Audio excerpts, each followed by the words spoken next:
ഏതൊരാൾക്കിത്ര സ്നേഹം ഈ ഭൂമി 50 വരികളും വ്യത്യാസമുണ്ട്. ഓരോരുത്തരും അത് വരി മാത്രമേ ചെന്ന് നിൽക്കുകയുള്ളൂ, അല്ലാതെ ഓരോരു ഇഷ്ടം പോലെ വരിയിൽ നിൽക്കുകയല്ല. ആ വരിയുടെ സാന്ദ്രത ഹബീബ് സല്ലല്ലാഹു അലൈഹി വസല്ലം തങ്ങൾ പഠിപ്പിച്ചു. അതേ പാസ്പോർട്ട് ഓഫീസിൽ ക്യൂ നിൽക്കുന്നത് പോലെയല്ല, എമിഗ്രേഷൻ കൗണ്ടറിൽ ക്യൂ നിൽക്കുന്നത് പോലെയല്ല, പല സ്ഥലത്തും ദുനിയാവിൽ നമ്മൾ ക്യൂ നിൽക്കുന്നത് പോലെയല്ല. അതേ സമയത്ത് 80,000 കൊല്ലം ഒരു ഒട്ടകം അതിശീഘ്രം ഓടുന്ന ഒട്ടകം ഓടിയാൽ ഒരു വരി മുറിച്ചു കടക്കാൻ കഴിയില്ല. ഏറ്റവും ചുരുങ്ങിയതൊരുത്തന്റെ കാലിന്മേൽ 100 കാലുകളെങ്കിലും ഉണ്ടാകുമെന്ന് പറഞ്ഞതാരാ?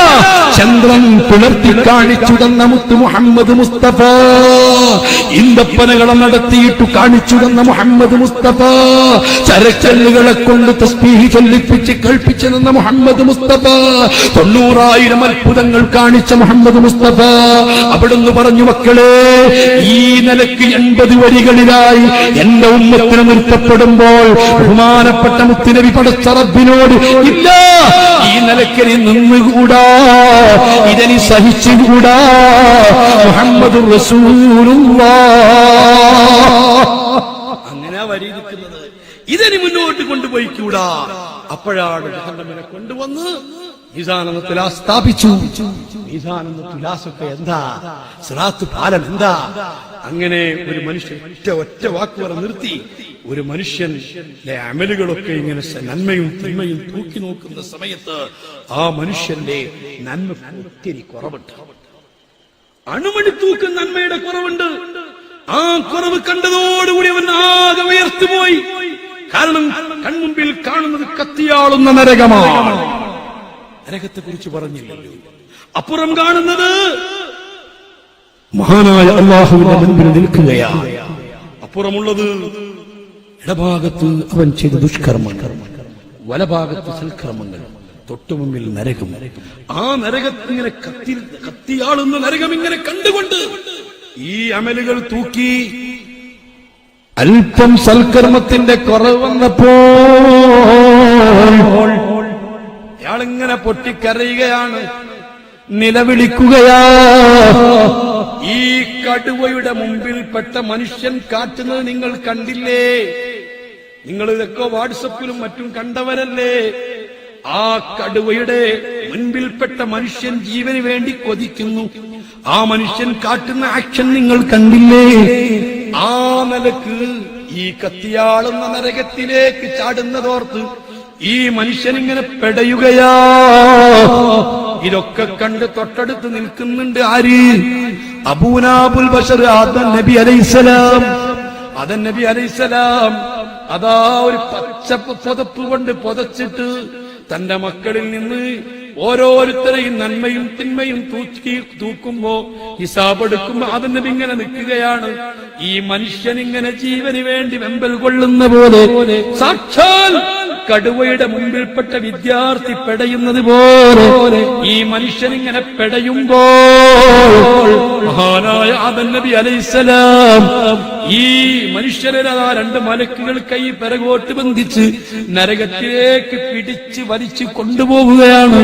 കൊണ്ടുപോകുന്ന സമയത്ത് ബഹുമാനപ്പെട്ട ആദം നബി ഈ മലക്കുകളെ വിളിച്ചു പറഞ്ഞ് കൊണ്ടുപോകല്ല,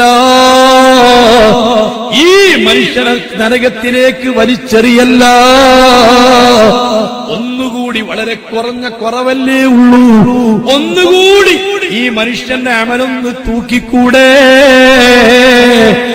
ഈ മലക്കുകളോട് നിർബന്ധിച്ചുകൊണ്ട് പറയുമ്പോ സുബ്ഹാനല്ലാഹ്, മലക്കുകൾ അത് പരിഗണിക്കൂല. ഈ മലക്കുകൾ ശ്രദ്ധിക്കുന്നില്ല. ഈ മലക്കുകൾ സബാനിയാക്കളല്ലേ, ഒരു പ്രത്യേക സ്വഭാവമുള്ളവരായിട്ടാണ് പടച്ച റബ്ബ് അവരെ സൃഷ്ടിച്ചത്. അതുകൊണ്ട് ബഹുമാനപ്പെട്ട ആദം നബി കൈ വലയുകയാ. എന്റെ മകനെയാണല്ലോ കൊണ്ടുപോകുന്നത് ആ തീനാളങ്ങളിലേക്ക്, ഒരമ്പുന്ന തീയിലേക്ക് ഈ കൈയും കാലും പിടിച്ചു വലിച്ചു കൊണ്ടുപോകുന്ന ഈ മനുഷ്യനെ കൊണ്ടുപോകുമ്പോ ബഹുമാനപ്പെട്ട ആദം നബി ഓടിയെത്തുന്നു. ഹബീബ് റസൂലുള്ളാഹ് മുത്തുനബിന്റെ അടുത്ത് ഓടിയെത്തിയിട്ട് പറയുന്നു, യാ റസൂലല്ലാഹ്, ഹബീബേ, അങ്ങയുടെ ഉമ്മത്തിൽപ്പെട്ട ഒരു പാവപ്പെട്ട മനുഷ്യനെ നരകത്തിലേക്ക് ജബാരിയത്ത് വലിക്കുന്നു.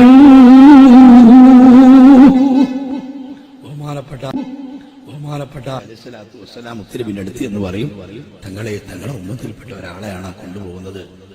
ഹബീബ് സല്ലല്ലാഹു അലൈഹി വസല്ലം ഓടിയെത്തിയിട്ട് ഈ മനുഷ്യന്റെ നന്മയും തിന്മയും രണ്ടാമെല്ലാം നോക്കാൻ വേണ്ടി പറയും.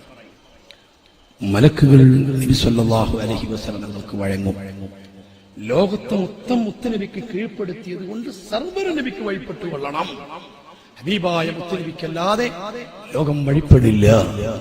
അങ്ങനെ നന്മയും തിന്മയും ഇങ്ങനെ തൂക്കുമ്പോ നേരത്തെ തൂക്കിയപ്പോൾ ഉള്ളതിനേക്കാൾ കൂടുതൽ തിന്മയുടെ തട്ടു ഭാരം തോന്നുമ്പോ ഈ മനുഷ്യനാകെ പേടിക്കുകയാണല്ലാ, സങ്കടത്തിന് ഹർജി കൊടുത്ത് മഹാസങ്കടം പാസായി എന്ന് പറഞ്ഞ പോലെ ഇയാളിങ്ങനെ പേടിച്ചു വിറയ്ക്കുമ്പോ അള്ളാഹുവിന്റെ റസൂൽ അവിടുത്തെ മടിത്തട്ടിൽ നിന്നോ ഒരു സാധനം എടുത്തിട്ട് ഈ നന്മയുടെ തുലാസിലേക്ക് അങ്ങിടുന്നു. അങ്ങിട്ടിടുമ്പോഴേക്ക് അത് വല്ലാതെ ഭാരം തൂങ്ങിയിട്ട് ആ മനുഷ്യൻ രക്ഷപ്പെടുന്നു. സന്തോഷത്തോടുകൂടി തുള്ളിച്ചാടുന്നു. ആ മനുഷ്യനെ സ്വർഗത്തിലേക്ക് കൊണ്ടുപോകുന്നു. ബഹുമാനപ്പെട്ട മുത്തിനെ ഒന്ന് കെട്ടിപ്പിടിച്ചുകൊണ്ട് ചോദിക്കുന്നു, തങ്ങളെ, എന്റെ നന്മയും തിന്മയും തൂക്കുന്ന സമയത്ത് എന്താണ് തങ്ങളതിലേക്കിട്ടത്? അതെനിക്കറിഞ്ഞില്ലല്ലോ. ആഖിർ സമാനിലെ മക്കളെ, നിങ്ങൾക്കറിയുമോ ഹബീബ് തങ്ങൾ പറയുന്നു, മോനെ, ഈ ദുനിയാവിൽ വെച്ച് എത്ര സ്വലാത്തുകളാ നീ ചൊല്ലിയത്? പല ആലിമീങ്ങളും പല സയ്യിദന്മാരും പല സാദാത്തുക്കളും പല കാര്യങ്ങൾക്ക് വേണ്ടി സലാത്ത് ചെല്ലാൻ വേണ്ടി പറഞ്ഞു. കടം വീടാൻ വേണ്ടി സലാത്ത് ചെല്ലാൻ പറഞ്ഞു. അതുപോലെ രോഗശമനത്തിന് വേണ്ടി സലാത്ത് ചെല്ലാൻ പറഞ്ഞു. തന്റെ പ്രശ്നങ്ങൾ തീരാൻ വേണ്ടി സലാത്ത് ചെല്ലാൻ പറഞ്ഞു. മക്കള് നന്നാവാൻ വേണ്ടി സലാത്ത് ചെല്ലാൻ പറഞ്ഞു. പാപങ്ങൾ പൊറുക്കാൻ വേണ്ടി സലാത്ത് ചെല്ലാൻ പറഞ്ഞു. ഇങ്ങനെ ദുനിയാവിൽ 100 ആവശ്യങ്ങൾക്ക് വേണ്ടി നിന്നോട് പലരും സ്വലാത്ത് ചെല്ലാൻ നിർദ്ദേശിച്ചു. നീ ആ സ്വലാത്തുകളൊക്കെ ചൊല്ലി. പക്ഷേ നിന്റെ ഒരു കാര്യവും നടന്നില്ല. കടം വീടാൻ വേണ്ടിയിട്ട് സ്വലാത്ത് ചൊല്ലിയിട്ട് നിന്റെ കടം വീടിയിട്ടില്ല. രോഗശമനത്തിന് വേണ്ടി സ്വലാത്ത് എല്ലാം പറഞ്ഞ് നീ സ്വലാത്ത് ചൊല്ലിയിട്ടുണ്ട്. പക്ഷേ നിന്റെ സുഖം സുഖപ്പെട്ടിട്ടില്ല. ഇങ്ങനെ ദുനിയാവിന് 100 ആവശ്യങ്ങൾക്ക് വേണ്ടി നീ സ്വലാത്തുകൾ ചൊല്ലിയപ്പോൾ ആ ആവശ്യങ്ങളൊന്നും തീരെ ഞാൻ പരിഗണിച്ചില്ല. നിന്റെ ആവശ്യങ്ങൾ മുഴുവനും ഞാൻ ഇന്നത്തേക്ക് നീട്ടിവെച്ചതാണ്. ആ സ്വലാത്ത് മൊത്തം ഞാൻ സൂക്ഷിച്ചു വെച്ചതാണ്. ഇപ്പോൾ ഞാൻ ഉപയോഗപ്പെടുത്തിയതാണ്. നീ ആവശ്യങ്ങൾക്ക് വേണ്ടി ചൊല്ലിയ സ്വലാത്തുകളാണ് എന്നങ്ങ് പറയുമ്പോൾ മുസ്ലിമീങ്ങളെ, ഓരോ മനുഷ്യരും ചിന്തിച്ചു പോകും, ആഗ്രഹിച്ചു പോകും, എന്റെ സ്വലാത്ത് കൊണ്ട് ദുനിയാവിലെ ഒരു കാര്യവും നേടാതിരുന്നെങ്കിൽ, എന്റെ രോഗത്തിന് ശമനം കിട്ടാതിരുന്നെങ്കിൽ, എന്റെ കടം ഇടാതിരുന്നെങ്കിൽ, ദുനിയാവിലായ 100 ആവശ്യങ്ങൾക്ക് വേണ്ടി ആയിരക്കണക്കിന് സ്വലാത്തുകൾ ചൊല്ലിയപ്പോൾ എന്റെ ആവശ്യങ്ങളൊന്നും അന്ന് നിറവേറ്റി കിട്ടാതിരുന്നെങ്കിൽ എന്ന് ചിന്തിച്ചു പോകും എന്ന് ബഹുമാനപ്പെട്ട മുത്ത് മുഹമ്മദ് മുസ്തഫ. അതുകൊണ്ട് ആ സലാത്തിനോളം ഫലം ചെയ്യുന്ന മറ്റൊരു കാര്യമില്ല. പടച്ച റബ്ബ് നമ്മെ സ്വീകരിക്കുമാറാവട്ടെ, നമ്മെ അല്ലാഹ് കബൂലാക്കുമാറാവട്ടെ. എല്ലാ സ്വലാത്തുകളും ആഖിറത്തിൽ ഉപകരിക്കുന്ന അമലുകളായി പടച്ച റബ്ബ് നമുക്ക് നന്മ തിന്മകൾ തൂക്കുന്ന തുലാസിന്റെ തട്ടിൽ ഭാരം തൂങ്ങുന്ന അമലുകളായി നമ്മിൽ നിന്ന് അല്ലാഹ് കബൂലാക്കി തരട്ടെ. സല്ലല്ലാഹു അലൈഹി വസല്ലം.